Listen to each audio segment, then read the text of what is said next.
Oi, alunos do oitavo ano, espero que estejam todos bem, espero que estejam realizando as atividades propostas, certo? Estamos iniciando a nossa terceira semana do PET Volume 1 e esta semana nós vamos trabalhar os domínios morfoclimáticos do Brasil. Lembrando que os domínios morfoclimáticos, que nós estamos estudando, ele foi elaborado por um geógrafo chamado Aziz Abissabir. Existem várias outras formas de você classificar, regionalizar o Brasil. No caso, nós estamos estudando essa forma de regionalizar, de caracterizar o Brasil. Existem outros cartógrafos que também fizeram essa divisão. Então, você pode pegar um outro mapa e perceber que tem diferença. No nosso caso, nós vamos focar aí na página 56, no Aziz Abissabir, que propôs essa forma aí de estudarmos o Brasil, tá? Então, os domínios morfoclimáticos, é uma forma da gente estudar essa relação que existe entre os elementos da natureza, entre solo, relevo, vegetação, clima, hidrografia. Então, para eu classificar, para eu definir um domínio morfoclimático, eu levei em consideração todos esses elementos que eu acabei de falar para vocês, tá? Então, de acordo com o mapa do Aziz Abissabir, nós temos aí 7 domínios. Na realidade, a gente fala que são 6 domínios e uma área de transição.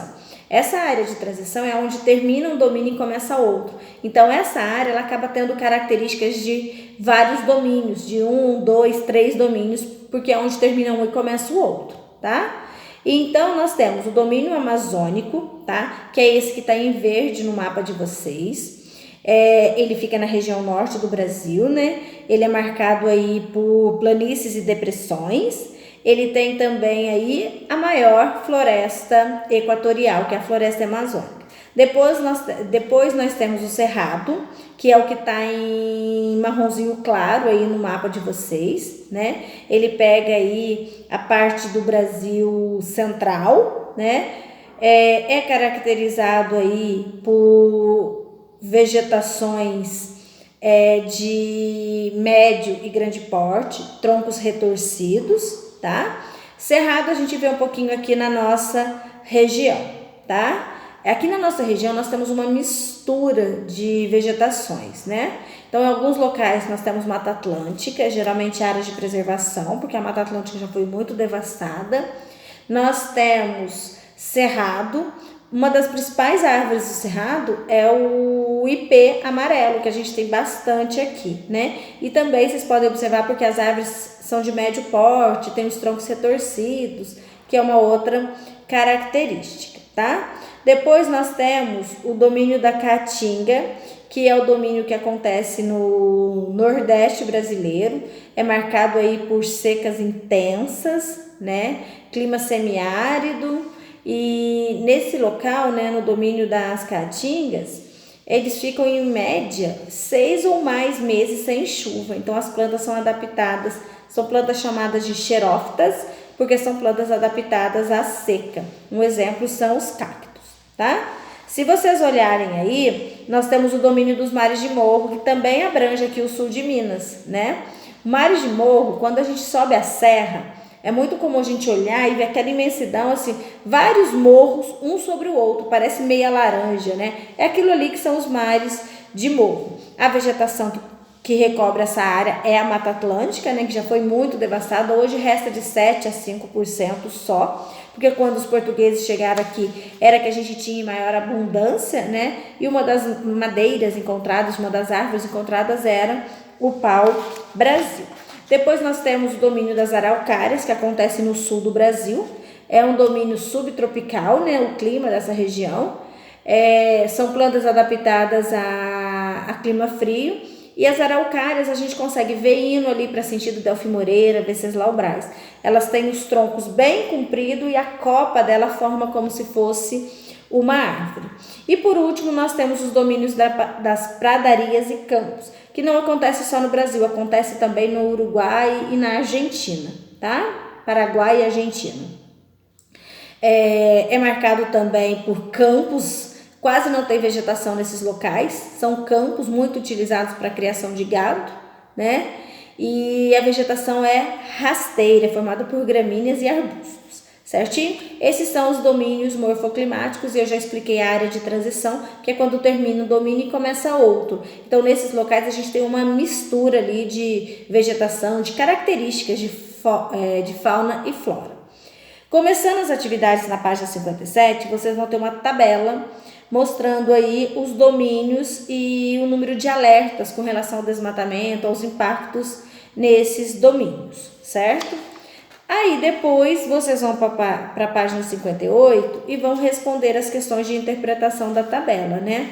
A questão A, vocês vão dizer quais são os biomas com maior percentual de desmatamento e citar 2 motivos que isto acontece.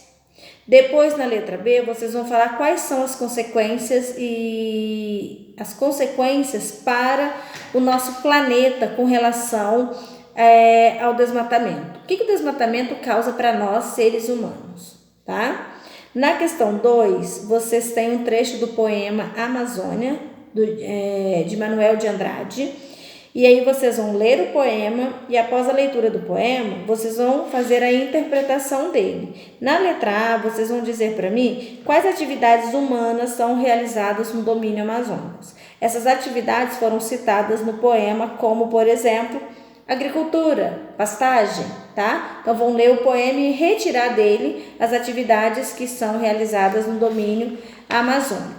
Na questão B, está falando que vocês vão dizer para mim se a visão do poeta é otimista ou pessimista com relação à situação da Amazônia.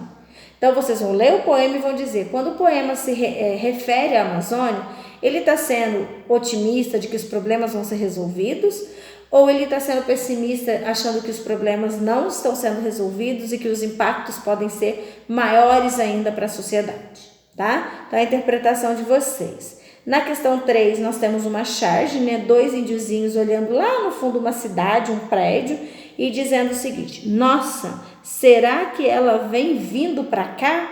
Ou seja, será que a cidade está vindo para cá, né? O que os indígenas quiseram dizer com isso, né? Qual é o medo de que esses prédios cheguem até o local de vivência deles? E na questão 4, vocês vão descobrir em qual domínio morfoclimático você vive. Já dei vários exemplos, né? Já falei várias coisas dos domínios que a gente tem aqui no sul de Minas, né? Vocês vão falar o nome dele e destacar uma das suas características, né? Então, lembrando que nós estamos no domínio do Cerrado, no domínio dos mares de morro, né? E aí vocês vão falar um pouquinho da característica deles. Então, assim, o sul de Minas, né, nós estamos entre aí o domínio do Cerrado e o domínio dos mares de morro. Se vocês forem falar com precisão, vocês vão ver que nós estamos no domínio dos mares de morro, tá? Então, aí vocês vão falar as características deles, tá? E assim a gente termina a nossa 3ª semana. Lembrando vocês que o nosso meio de comunicação, né, daqui a alguns dias vai ser exclusivamente o aplicativo Conexão Escola. Então já verifiquem se está tudo certo. Se não estão conseguindo acessar, entre em contato com o professor coordenador, né, do 8º ano, no caso sou eu, e vamos sanar as possíveis dúvidas, porque ele vai ser o nosso meio de comunicação, certinho? Boa semana de estudo e até a próxima!